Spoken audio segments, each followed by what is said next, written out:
Les relations, parfois très privées, entre journalistes et politiques ne sont pas une nouveauté.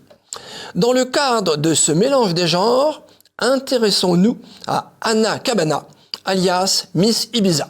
Née en 1979 à Montpellier, Anna Cabana, aussi appelée Anna Bitton, est fille d'une mère professeure de mathématiques et d'un père médecin.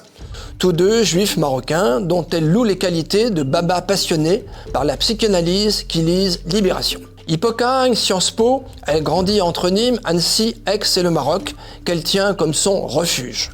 À 23 ans, elle est repérée par Nicolas Domenach qui avait lu ses articles dans Libération où elle faisait un stage. Quelques mois plus tard, elle intègre le magazine Marianne, alors dirigé par Maurice Zaffran. En juin 2007, elle est remarquée par Franz-Olivier Gilbert qui l'engage au point. Elle intégrera ensuite diverses plateformes médiatiques, dont BFM TV, où elle sera chroniqueuse, et i24 News, où elle anime l'émission Conversation. En février 2023, c'est à l'antenne de BFM qu'elle ose une comparaison suggestive entre l'Assemblée nationale et un camp de gitans. Ses qualités d'écrivain ne sont pas unanimement appréciées.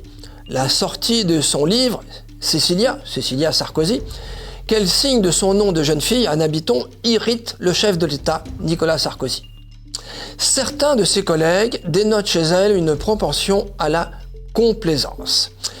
Elle n'hésitera pas à déclarer à propos d'Emmanuel Macron, je cite, « Il impressionne tout le monde. Ses conseillers, ses ministres, ils sont tous bluffés. Il est exceptionnel. Son tempérament, son intelligence, la chimie exceptionnelle de son être. » Ouf! Si elle admet n'avoir jamais voulu voter, elle a néanmoins fait une exception.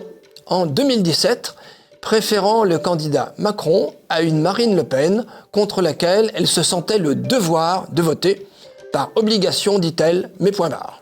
Après un premier mariage avec Yves Cabana, ancien directeur de cabinet d'Alain Juppé, elle est ensuite la femme de l'ex-ministre de l'Éducation nationale, de la Jeunesse et des Sports, Jean-Michel Blanquer.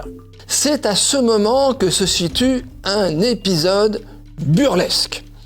Entre deux périodes plus ou moins de confinement, elle part à Noël aux Baléares avec son nouvel époux, d'où le ministre envoie ses instructions à son ministère.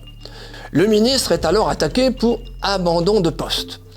Et elle rend compte de l'incident à l'antenne sans indiquer qu'elle l'accompagnait en tant que jeune mariée, faisant les gorges chaudes du monde médiatique et lui valant le joli surnom de Miss Ibiza.